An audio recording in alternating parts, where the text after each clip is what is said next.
Hello and welcome to the Meeple Mentor YouTube channel. I'm Jared, and with me as always is Holly. And today we're doing our review of Honey Buzz and its expansion, Fall Flavors, and how they work together and how much fun is the expansion added to the base game. We'll get all into it. But to answer everyone's biggest question, yes, it all fits in one box. But you have to take the insert out, all right? But this is a game by Paul Salomon, which I've had on the channel before a year or two ago on my podcast. So Jay and I had interviewed Paul about Honey Buzz, and this was before I had a chance to play it, and now I have my own copy, and I'm finally ready to be able to share my thoughts of playing through this game several times. And we've played it at different player counts every time, and man, just by the artwork, just look at that. Okay, that sucks you in, and then the gameplay says, this is tight. Listen, I had no idea anything about this gameplay. I got into the hobby about 2 years ago. About when I got into the hobby, this was either coming out or announced, and it's been on my radar since then. Because look at the artwork. You're right. Yeah. It just draws you in. It's like, play me. This is the game that, you see on the shelf and you just have to pick it up. Yeah. And you go, I really wonder how good it is. And I'm here to say it is good. If not great. It's amazing. It's a lot of fun. We had so much fun with this, I gotta say. You get to make your own honeycomb hive in front of you, which is really fun, but also very strategic. Because in this game, the hex pieces, which are two hexes together as a piece, you send your bees to the worker action board and collect these hex tiles. And then when you place them into your hex grid, they have the different actions that are available, in the game printed on those tiles. So whenever you complete a hole, like a circle or, an empty hex in the hex board there, you get to take all the actions that are printed on those hex tiles, which is a fantastic way to, plan ahead, but also have really big turns, which is always satisfying when you're setting up for something big and then you get to execute it. And this is all about that. So it's the plan ahead, it's the execution, and then the fun of actually, getting these, resources or moving your bee along the hibernation? Foraging tracks to pick up nectar. So this is, in a sense, worker placement is the basic gameplay here, but it's also that pattern building of hexes, and not to be discounted, it's an economic game.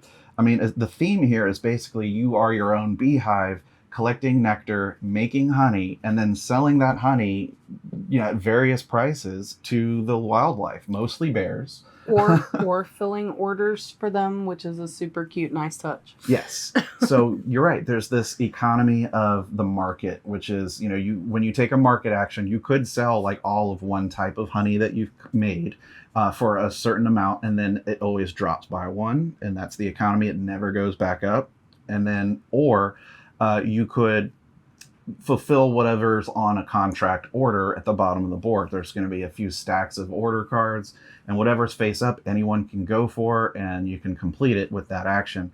You get points for those, but also by completing an order, you will also get a free action that's printed right where the card is. And depending on which column of cards that you completed, that's the action you get. So combos, and I love that in games like this. It's great.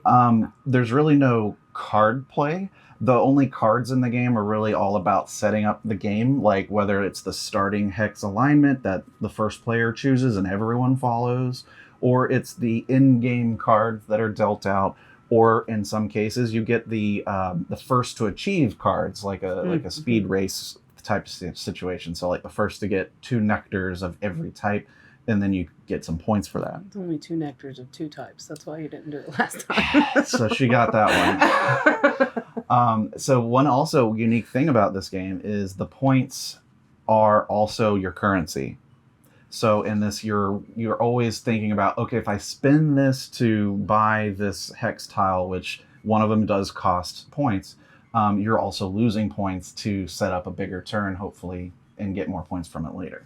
So what I described is essentially all that you're doing in the basic game here.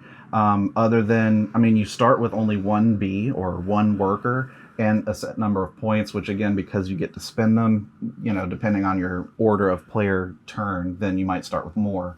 But you have to take actions to gather more workers. So you have to take the hatch a baby bee action, and every time you do that, you add one from your collection to the board, and then whenever you take a collect back action, essentially when you've run out of guys to do, you recall them back, and that's when you get the new ones.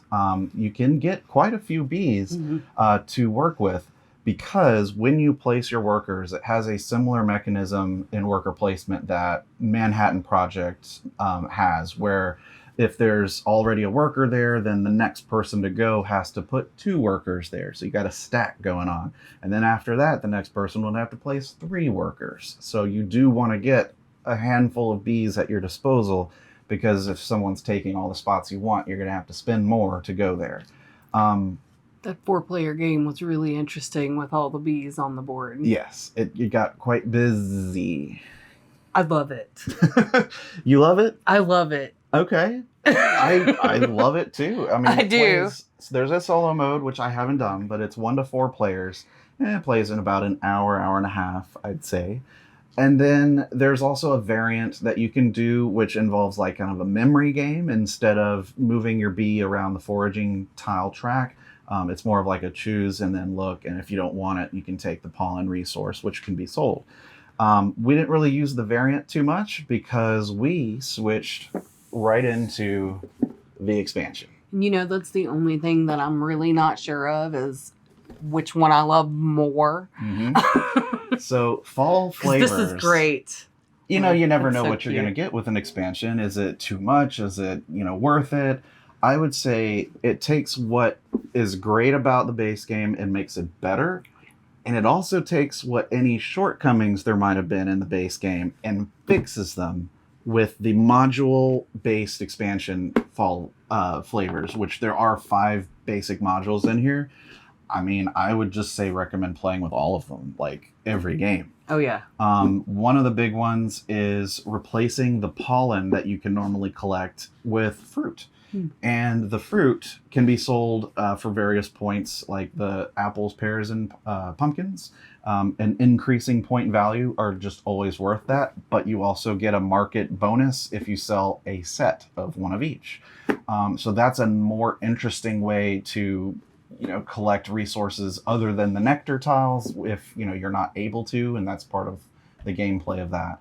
So switching to the fruit, and that is a great way to fix the pollen issue, which it also adds another board where you can make toasts. Make toasts. Yes, that's what they're called. You can make toasts and score a big goal or something like that, or do a decree, which is there's an action called a decree where you can... It's like a wild action. Yeah, you can just declare which action you're taking. So one thing I like about that additional module, the toasts board, is sometimes you collect all these bees, and then there might be a goal that says whoever has the fewest bees at the end of the game, gets points, and you're like, well, I need all these bees. How am I going to make sure I have less? Well, to answer that, at the end of any of your turns, you could basically give up permanently one of your collected bees to this board, as long as there's space left, and execute either a toast to claim points, which is like just a scoring card, or just do a free action of your choice. I just had a thought about how much more competitive that board is going to be when we have 4 players. Yes. Because we filled that board between the 2 of us. Yes. Now, the other side of the board is more spots. Oh, good. For more players. But yes, there is a limited number of spaces you can, players collectively can turn in their bees and lose them forever to get either a free extra action or just claim these toast cards, which do not replenish. So sometimes, you're like, well, I could probably wait another turn or 2 and make it stronger, but now I'm risking someone else taking it before I get it, and then I don't get anything. I think one of the things that I like about it is that it takes this Tetris fashion to placing the tiles. It's almost like a polyomino game because Almost. you have to make your nectar. You have to match the tiles properly to make your nectar space to be able to collect the nectar and then produce it. So I really like that. I just Pattern love building. it. I love it. I'm sold. It's quite great. It's great. There's also a really cool module about adding nectar caps. So sometimes in the base game, like if you're like, well, I don't really need this particular nectar anymore, I'm never going to produce it, so it's basically useless to me. What did I waste my time on, or whatever? Now you can alternately just grab a nectar cap, which is basically a point tile that sits and covers up that nectar. So now you can never produce it because you maybe weren't going to anymore anyway, and now you just get points for it because whoever claims these nectar cap tokens first, you get a higher point value. As they get, less in the stack, they're going to be worth less. I always thought that was one of the cool mechanics of Earth was the capping of the little, and as soon as we played it, I was like, oh, it's got a little Earth vibe to it. It's very fun. Yes. So I think that's a great enhancement of the original. What else was there? There's the sunset module, which is basically a new way to trigger the end of the game. And since there's new mechanisms into the game, this basically says we're going to assign like a value of 1 or 2 movements to certain conditions that could end the game, right?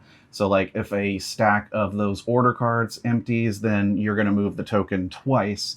But if, the nectar tiles or something, then you're going to move it once. But all these things slowly move the token down the sunset board. And once it gets to the end, then that gives you a very visual way of seeing when the end is coming. Because without it, or without the module at all, the game is going to end when either 2 of the order stacks are empty, or I believe all of the hex tiles are gone, or 3 of the 5 market prices have bottomed out. I think it's 3. Okay.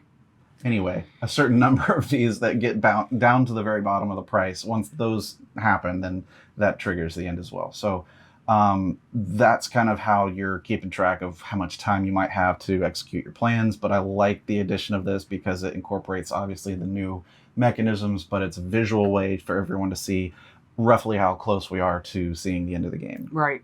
For sure. All in all, I mean, not only do I recommend the base game, I really recommend the expansion. I really can't say enough good things about it. It's a lot of fun, and every module that we used was fun, enjoyable, made sense, and feels like it should have been part of the game. Like, it's that well designed and integrated. So definitely a win and definitely worth picking up. And if you like Honey Buzz and are wondering just if you should get the expansion, definitely get the expansion. Definitely, yeah. It's great. Yeah. It's amazing. I mean, I can't say enough good things about it. I really love this game. I think it's great. And, it plays, like I said, hour and a half. It's strategic, but it's not too complicated that you can't introduce this to new players. Like, I think you could still get through, to a lot of new players. I think the hardest part would be trying to coach them through how to set up their actions with placing those tiles on their hex, hive board, if you will, that they build. I mean, because once they get that, I think the rest is pretty straightforward. It's pretty easy to learn. Once you figure out what you're doing, you're good to go. Yeah. So definitely 2 thumbs up from me. Pick it up. Honey Buzz by Paul Salomon. This is published by Elf Creek Games. And Don't forget the Fall Flavors expansion. Yeah. All right, guys. Well, thanks for watching our review of Honey Buzz and Fall Flavors. I've been Jared. I'm Holly. And we'll see you in the next video. Bye-bye.